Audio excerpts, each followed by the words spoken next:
Right? Perfect. Okay. So welcome everyone, and particularly warm welcome to Edwin Etieyibo. He's a professor for philosophy at the University of the Witwatersrand in South Africa.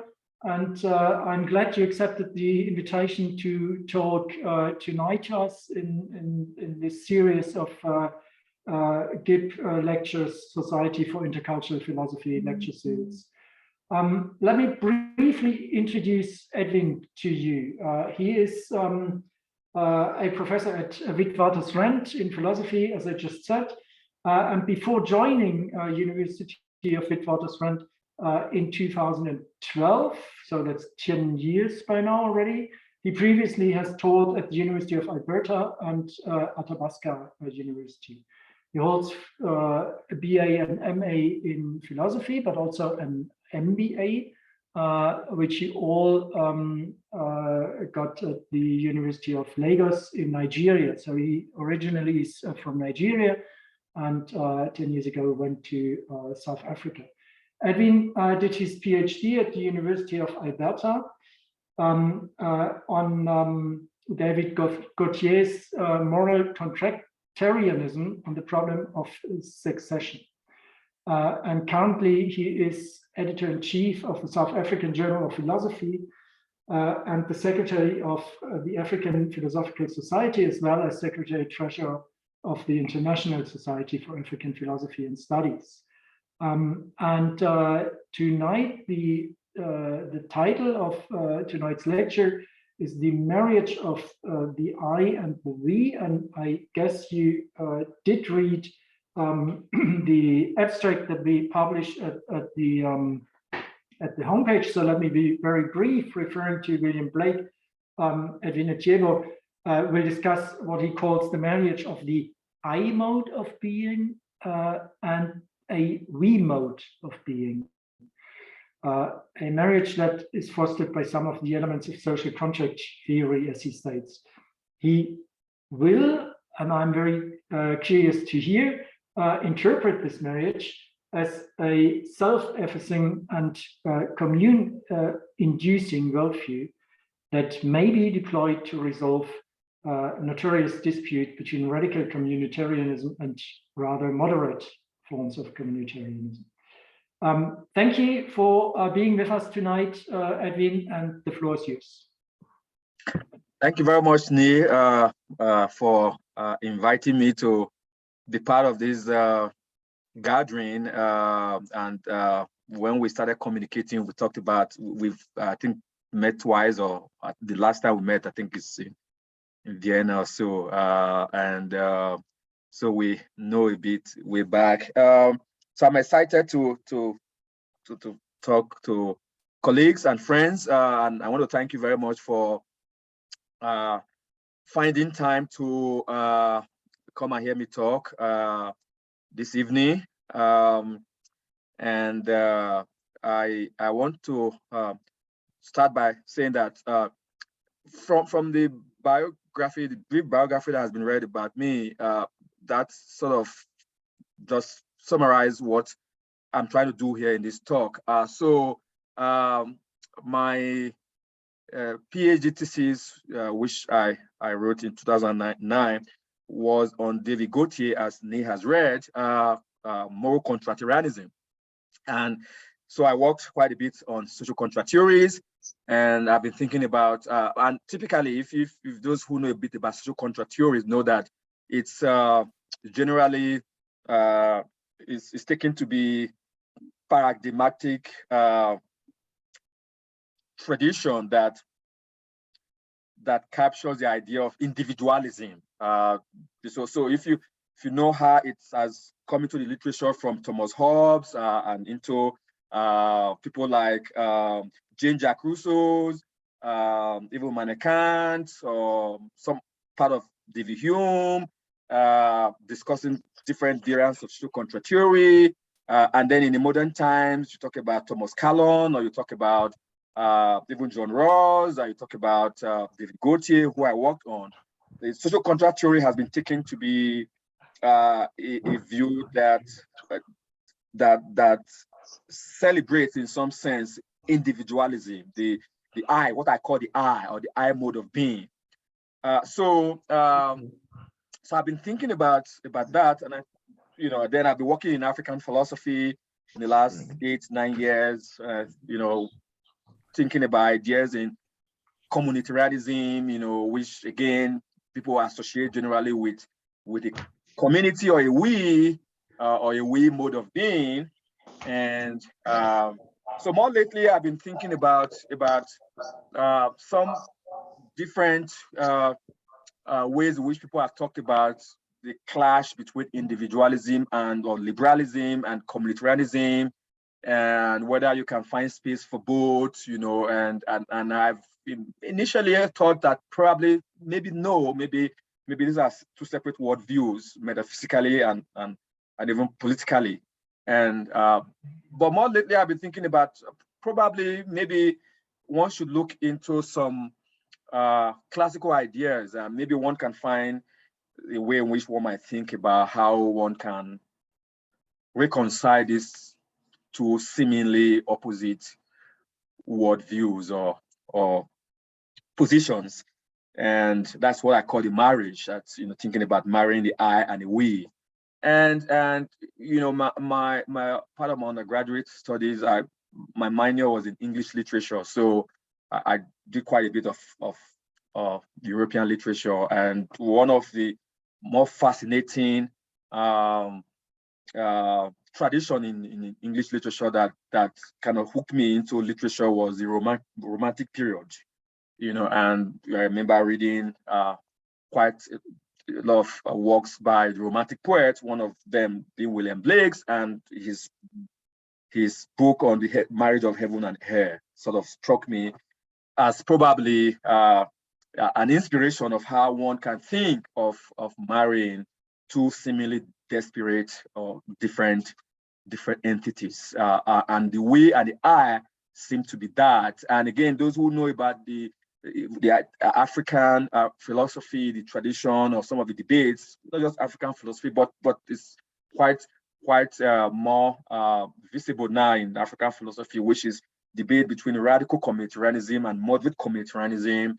The idea is that these are two different views, different way of thinking about the selves, and how my attempt to marry the I and the we, I think, can be used to resolve maybe what the issue or the problem may be between radical communitarianism and moderate communitarianism. So that's roughly what the context of this talk is. I don't have a PowerPoint to share, but I do have some bits and pieces of things I've written here and there that I would look into, and then maybe read some quotes here and there, and hopefully at the end of the talk, I can make quite substantial sense of what I am trying to do here, right? So, but I want to begin by thinking about the recent event that happened in the US involving a Catholic priest. I'll begin that. So I'm going to read a bit of a newspaper article on this event. Perhaps it's easier for you to follow if I read the excerpts rather than summarizing the story. So the excerpt is from a CNN article, which was reported by Chuck Johnston and Steve Amasey. It was published on the, I think, 15th of February this year. And the title simply is A Pastor Baptized People for Decades Using One Wrong Word. Now those are all considered invalid. All right, let me read a bit of the excerpt. All right, so it begins. A Catholic priest has resigned after a church investigation found he performed invalid baptisms throughout most of his more than 20-year career, according to Bishop Thomas Olmsted of the Diocese of Phoenix. Father Andres Arango, who performed thousands of baptisms, would say, "We baptize you in the name of the Father and of the Son and of the Holy Spirit." End of quote. But Olmsted explained the words, "We baptize" should have been "I baptize" instead. The issue with using we is that it is not the community that baptizes the person, rather it is Christ and him alone who presides at all over all sacraments. And so it is Christ Jesus who baptizes. The error also means that because baptism is the first of the sacraments, some people will need to repeat other sacraments, according to the diocese webpage for frequently asked questions. Arongo resigned as pastor of the St. Gregory Parish in Phoenix on the 1st of February. And this is what he said. It saddens me to learn that I have performed invalid baptism throughout my ministry as a priest by regularly using an incorrect formula. I deeply regret my error and how this has affected numerous people in my parish and elsewhere. All right, so that's the excerpt from the article. You might say, what the heck is happening? Because of a one word, we or I, right? You know, you have invalid baptisms, right? You know, well, the point of all this is that the we and I carry significant meanings that have practical implications. As well, there may be similar or different meanings that could be attached to them in the context of religion and in scholarly and philosophical discourses. Of course, we already have seen one implication here. I mean, this is not a joke. Imagine if you were one of those who was baptized, I don't know, 20 years ago, and you are told to repeat your baptism or your sacrament just because the priest used we rather than I, right? It's significant. The point here is that the we and I, whether I use them as pronouns or they stand for nouns or other kinds of words in the language, they're not just any other word, they're significant. The we is about community, the I is about an individual, in this case, Jesus Christ, we, community. So anyone that thinks that we and I are not two separate, disparate words that have different connotations, context, morally speaking, or even socially speaking, probably again would need to go and ask the Catholic Church why they are making a noise over we and I. So when I indicate, as I have done in the abstract of this talk, which Neil has read, that I aim to preside over the marriage of the I and we, it should strike you then that I am aiming to do something that is difficult to accomplish, or I'm attempting to marry two strange bedfellows. I mean, that's the first thing that will strike one. I hope probably at the end of the talk, I'll convince you that my attempt here has probably been successful. If it's not, you let me know during the Q&A.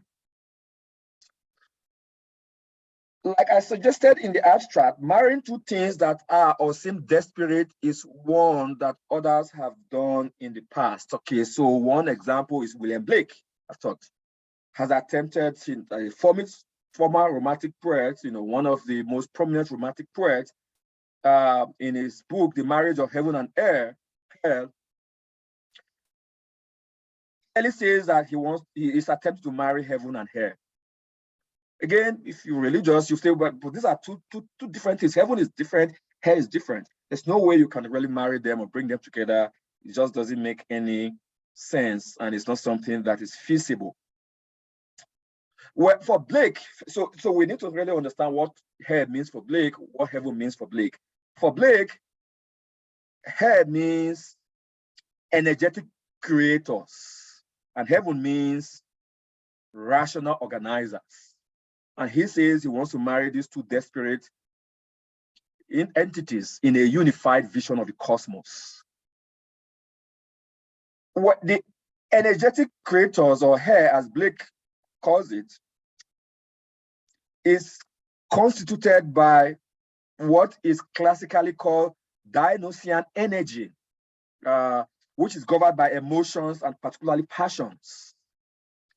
This is opposed to heaven, or the rational organizers, which is constituted by what Blake calls authoritarianism, and loss of regulations. Now, William Blake predated Nietzsche, but those of you who know a bit about Friedrich Nietzsche know that Nietzsche took a bit of what Blake did by reviling and castigating orthodox religion, by castigating conventional morality, and saying all kinds of things about how they get into the way of preventing people from being able to self-actualize themselves, right? You know, famously, as you know, Nietzsche calls conventional morality slave morality. It's morality that you are like robots. You're just following some kind of rule morality. Does it enable you to express your passion, your emotions? You know, because the idea for traditional religion is that everything that is the flesh, that is your passion, must be subjected under reason. And so you must not allow the flesh to dominate the spirit or reason. And Nietzsche thinks that is nonsense, and that the two are part of one humanity and it should be celebrated, right? You know, and of course, what Blake is trying to do is to say there's a way we can marry both together. Now, this talk is not about Blake, so I'm not going to say whether Blake did succeed in marrying heaven and hell, but I'm drawing from part of what he did in terms of how you can make two entities that may seem disparate to be part of a unified vision of a metaphysical view. So even though it might seem from the beginning that thinking about bringing together we and I might seem or strike one as counterintuitive in the first place. All right. So what is the I? What is the we? Where the I is atomistic, or what you might call the atomistic self. And typically it is embodied by individualism.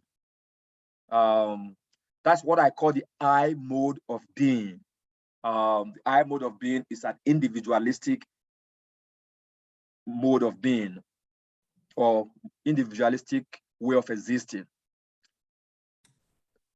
In contrast, the we is an embedded self, not an aggregation of atomistic selves, not like you can't all the selves together, you put them together, you say that means the we. Rather, we're talking about the we. If you understand the I as a we, it means you're understanding the we as a self that is embedded in some kind of context, either in relations, in social practices, or in the other selves. And there's no I that is separate in the sense from this other we, or the other selves, or the other I's. That's what I also say can be called the we mode of being.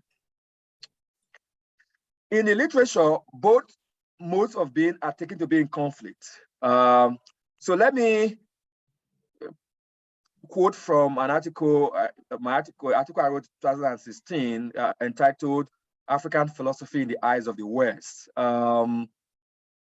where I talked about the conflicts in connection with cultural imperialism. So I quote, "One big divide in moral and political philosophy is the divide between liberals and communitarians. The divide is not brought about by practical or pragmatic reasons. The divide is brought about by intellectual posturing. Simply put, by liberals or liberalism and communitarians or communitarianism adhering to different paradigms and conception of the self.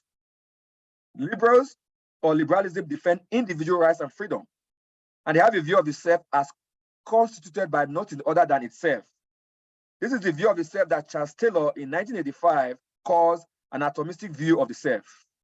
That is the view that individuals are self-sufficient and may develop and exercise their capacities qua human beings independently of any other individual or society.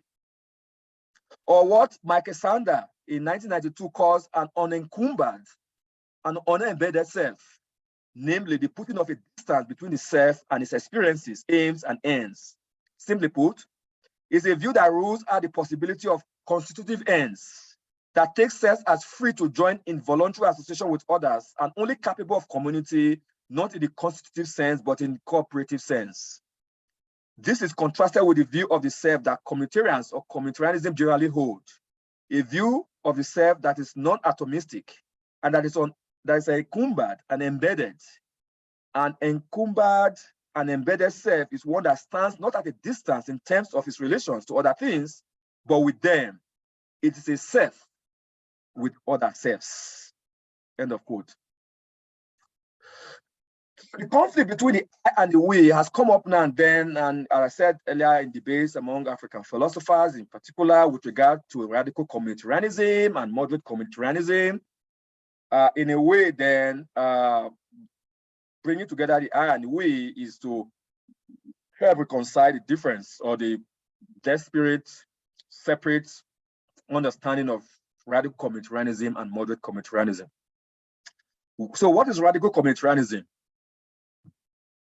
I take radical communitarianism to be the view that the community is ontologically and epistemologically prior to the individual.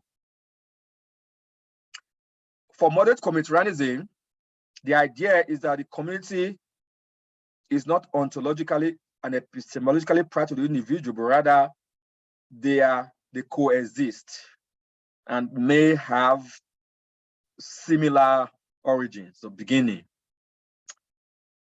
This worldview is said to recognize the autonomy and rights of the individual. So there's already a conflict here. The idea is that the individual, for radical communitarianism, the idea is that community is ontologically before. You have a community that precedes or that stands in a relationship with the individual, but that has primacy over the individual.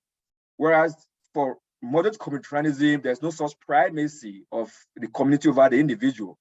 Rather, you have a sort of a parallel sort of relationship where one is not superior or doesn't have primacy over the other. Now, one worry for moderate communitarianism that is discussed in literature is at the end of the day, when all is said, moderate communitarianism ends up being not really different from radical communitarianism. So unless you really have a definition of moderate communitarianism that separates itself completely from society. So, for example, the idea is that in case of conflicts of rights between the individual and community, for even moderate communitarianism, the community seems to take precedence. So, in a way, there is really not much difference between what the conclusion is arrived at for moderate communitarianism and what is arrived at by radical communitarianism. Now, I think this worry, if one thinks is significant, it is because primarily advocates of moderate communitarianism want to maintain a view of the self that is different from other selves. A self that is I, that exists independent, that could exist even potentially independent of other I's or selves, and can only be with other selves only through some kind of voluntary relationship, through cooperation, as if they want to. It's one whereby the obligations that are imposed, that come about, are voluntarily imposed, and ones that individual has decided to bring on because they want it, not one that may be imposed on them in virtue of they've been embedded in the social context or practice or relationship or community that is prior or predates their voluntariness or voluntary engagement with others.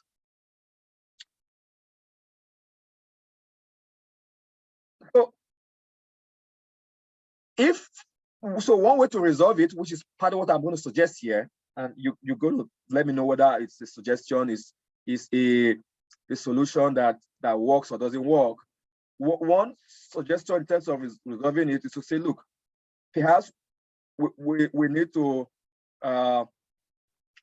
think of a different metaphysical or ontological picture of the self, one that can accommodate some of the elements that are present in an I mode of being and some of the elements that are present in the we mode of being. And so to begin that, I think maybe then, looking at two ideas from two different philosophers may help us get to start this process of trying to think about what kind of metaphysical or ontological self one can present that may serve as a foil for the reconciliation of the I and the we, or the marriage of the I mode of being and the we mode of being. So these ideas will come from Kwame Gyekye and then from Jean-Jacques Rousseau. So Gyekye, in the article African Ethics, published in the Stanford Encyclopedia of Philosophy 2010, uses the analogy of the Siamese crocodile, a crocodile that has two heads but a single common stomach in the Akan Ghana culture.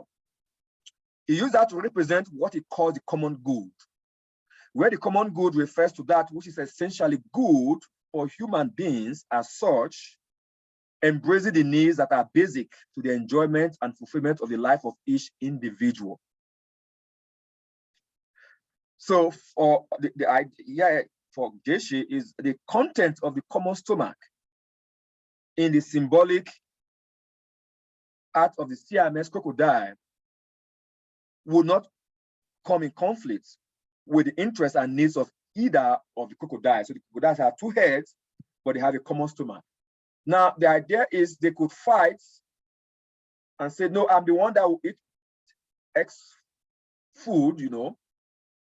I'm the one that will eat X food, that they could fight over that. But ultimately, the food gets into the one stomach, they have one stomach.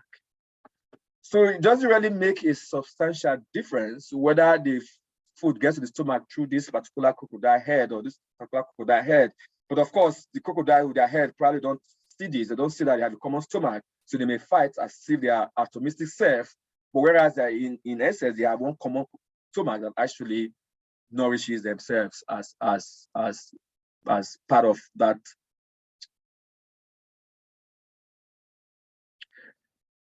For Rousseau, the idea here is the idea of the general we that I want to talk about. So in the social contract, Rousseau talks about the general we, which is the collective will of a community that is the embodiment of the expression of its common interests. The general will for Rousseau is different from the individual will, and it is not the aggregation of wills. Because the general will is about common interests, or if we use Gyekye's language, is a common good, a common stomach. The individual or I does not feature, or if the individual features, they only do only insofar as the I is already effaced.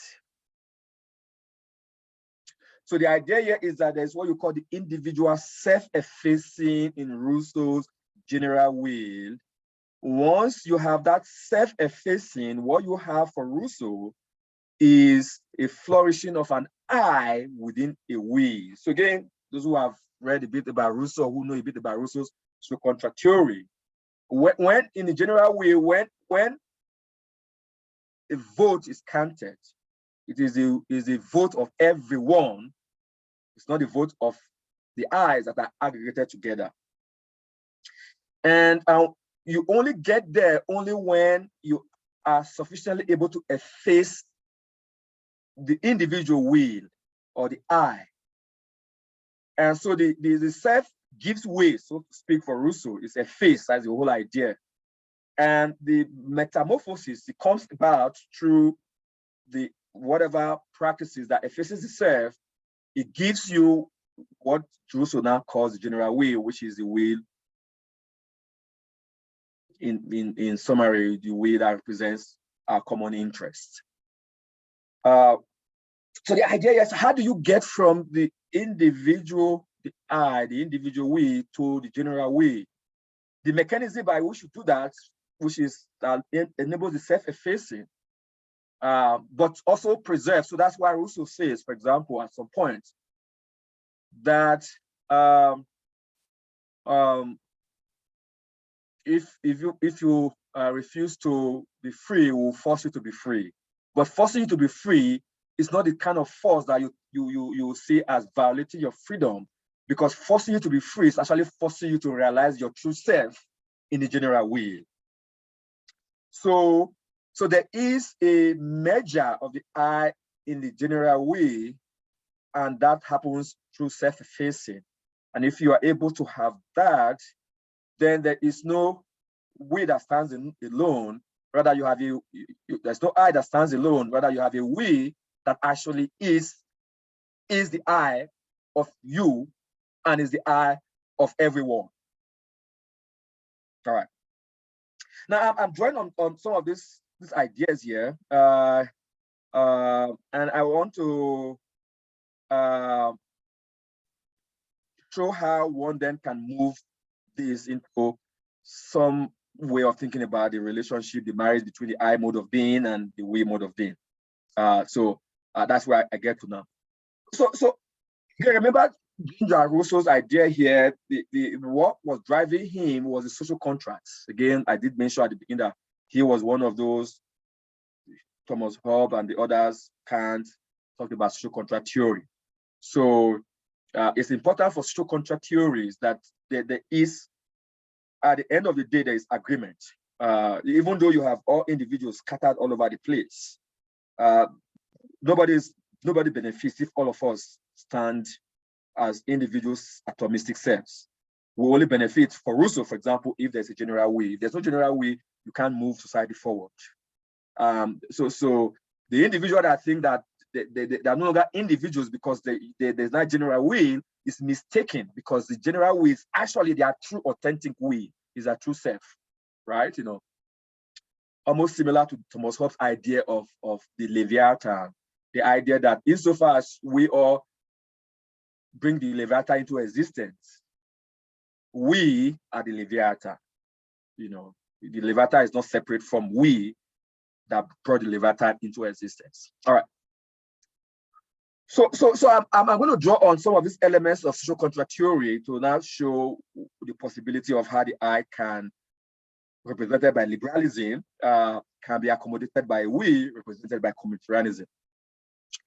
So I'm going to do this by saying that we need to focus more on the notion of consent that is very prominent in social contract theory.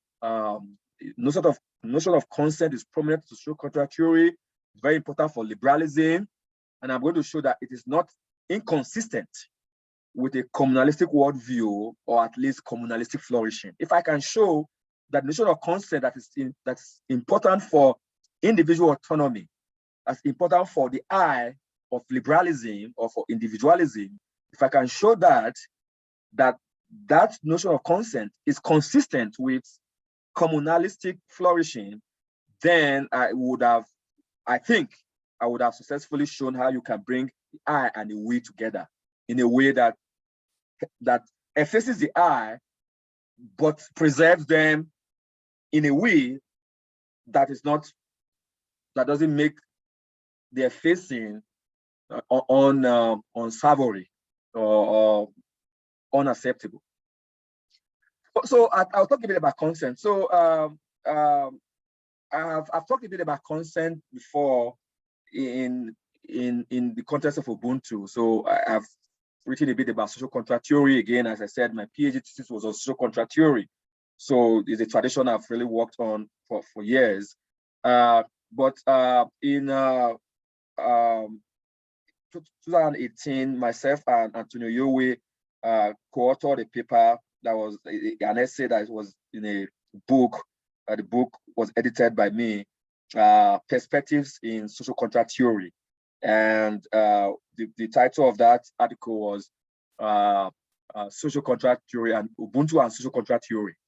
And there I kind of would define consent. So I'm going to take a bit from that in terms of what consent would the role is going to play here. All right, so consent is important for social contract theory, and so is agreement.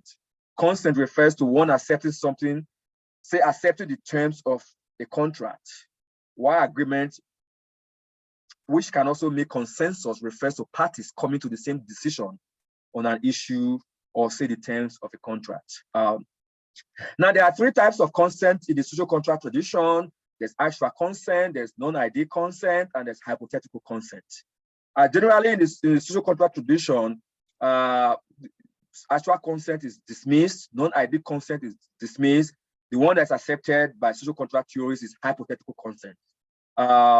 Actual consent means explicit agreement, and the idea is to say, no, this is not possible because you can't have a view that appeals to actual consent, because not all of us would have consented. Some people have died, some are going to be born in future.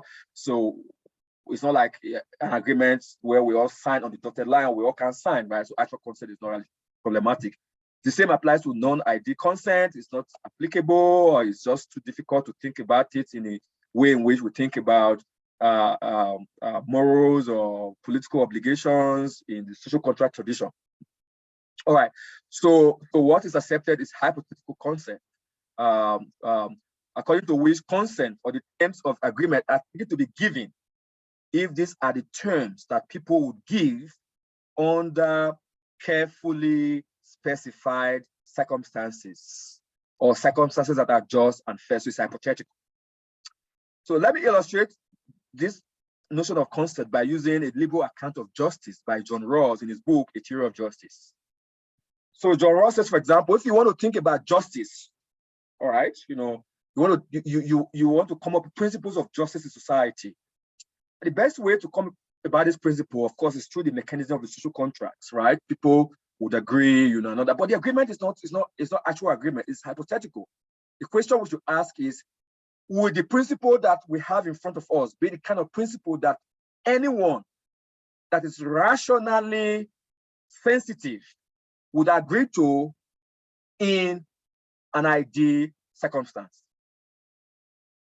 So the ideal circumstance is often understood in terms of the Archimedean moral view. So let's use an example.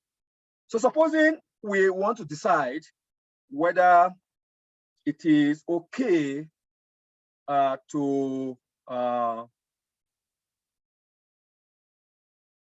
own guns and use guns to hunt, right? If you ask everyone and say, is it okay to own guns? Is it okay to hunt with guns?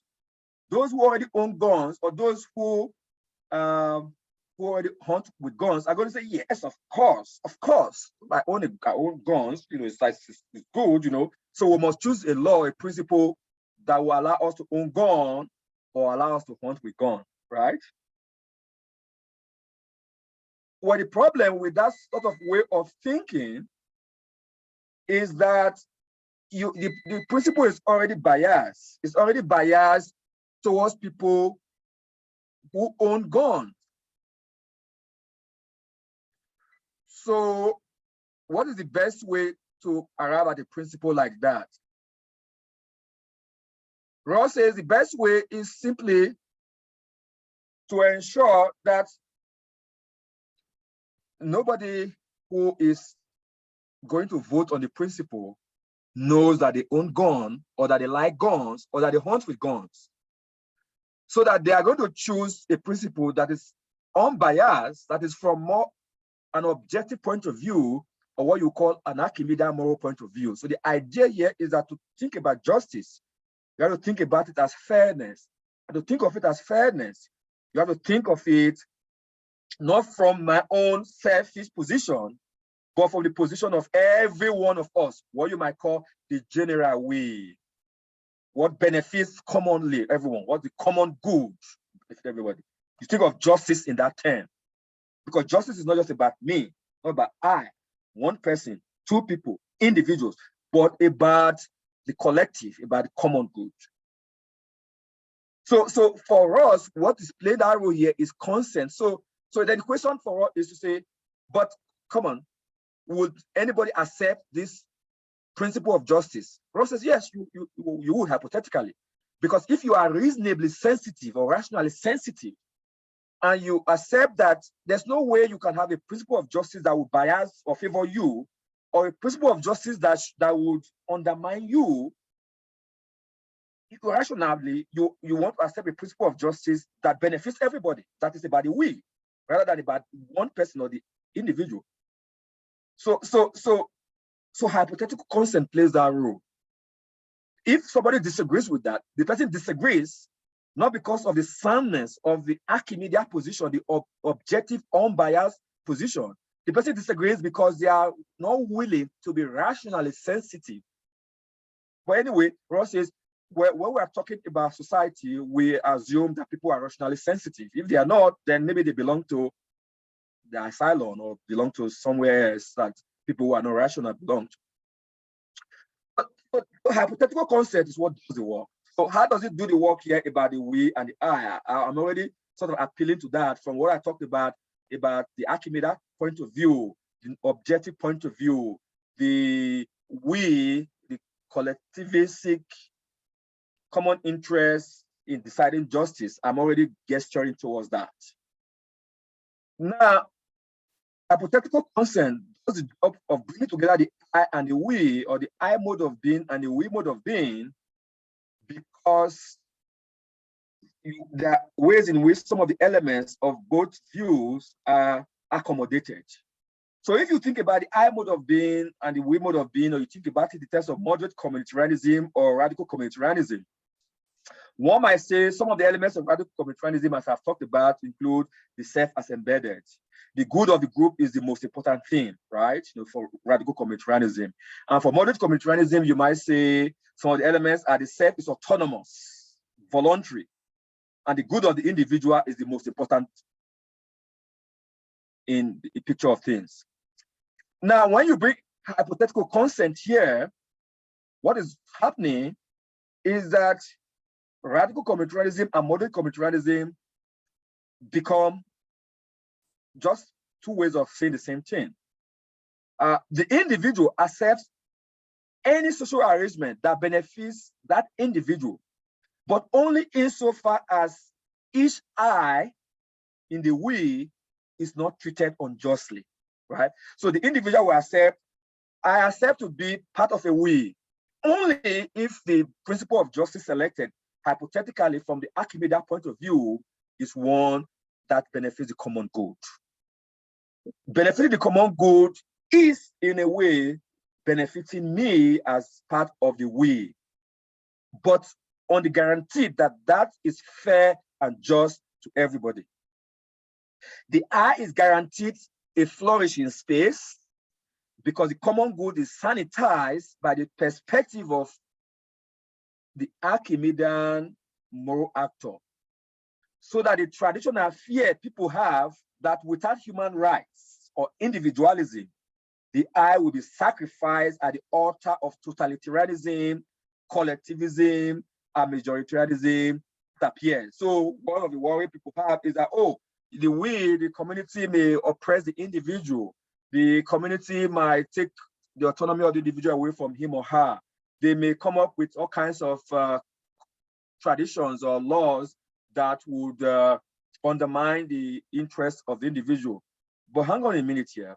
Remember, we're talking about the individual here, and we say, okay, what does the individual want? The individual wants a flourishing space. All right. And the question was, if the individual has to choose principles to govern society among competing principles, which one would they rationally choose? They will choose one that may seem to limit what the individual could do, but guarantee them a better flourishing space than a society where you have laissez-faire individualism, but they're not guaranteed that flourishing individual space, close to what you might call, going back to the Hobbesian state of nature, for example. So I'll conclude by just saying something briefly about our current situation. And the current situation happens, it sort of illuminates what I'm trying to do. And I think it makes it clearer for people to see part of what is going on. So when COVID struck, or started over 2 years ago, most countries eventually started adopting all kinds of measures for lockdown. There were hard lockdown, there were soft lockdown, but there was, no matter whether soft or hard, there was at some level some overarching government policy that attempted to limits people's interests, individual interests, whatever those are. So that could be, for example, limited movement, where you can go, where you can't go, and what you need to do if you want to go to certain places. For example, those were the essence of the lockdown. Now, societies that implemented this were liberal societies. Most of them, I mean, Germany did it, European countries did it, US did it, South Africa did it, Canada did it, Australia did it. These were liberal societies that, the idea of individualism is huge. They were not like your totalitarian society under fascism, for example, right? Of course, there are people who complain and say, you're limiting my freedom, blah, blah, blah, And often not what they told is that, well, even under liberalism, under individualism, there is no absolute freedom or rights. What you have in almost any constitution, they don't want to say you have absolute freedom or absolute right. What you have as absolute right of freedom or as liberties to do whatever you want to do as individual is pro tantum. It simply means it is liberties that you have that is not absolute, that could be limited under appropriate, rational, reasonable circumstances. And of course, the argument was that COVID-19 pandemic was one of those circumstances that needed limitations of your liberties, of freedom of movement, for example. Now, so what happened under pandemic would have happened under even the communalist society. So the idea that under communalist society, radical communitarianism, the individual is limited. The certain things that they cannot do, community will say you do X, you do Y. But that same thing exactly happened under individualism, under liberalism. The limitations placed on whatever. So the issue here is simply that under both radical communitarianism and moderate communitarianism, or under communitarianism and individualism or liberalism, you do have some form of limitation to the individual liberties. The question simply is how much of the limitations is going on here. So these are cousins, they're not as desperate as people think that they are, right? And all you need to show to say that, look, other communitarianism, the appropriate limitations. The limitations have to be those that are reasonable, fair, that benefits everyone, at least from the point of view of objective actor or Archimedes actor. Under individualism, there are also limitations. The condition for the limitations will be fair, appropriate, justified, hypothetically, under conditions that individual recognize. In both of these, what is doing the job here is hypothetical consent. The question is, would the individual consent to the limitation? We're talking about the reasonable individual. Would they consent to the limitation? Would they see to say that this is a reasonable limitation? You need this limitation in order for the flourishing of the community, and the individual to take place. If they can answer yes reasonably to that question, to say it's a justified set of rules, then you resolve the problem between the I and the we.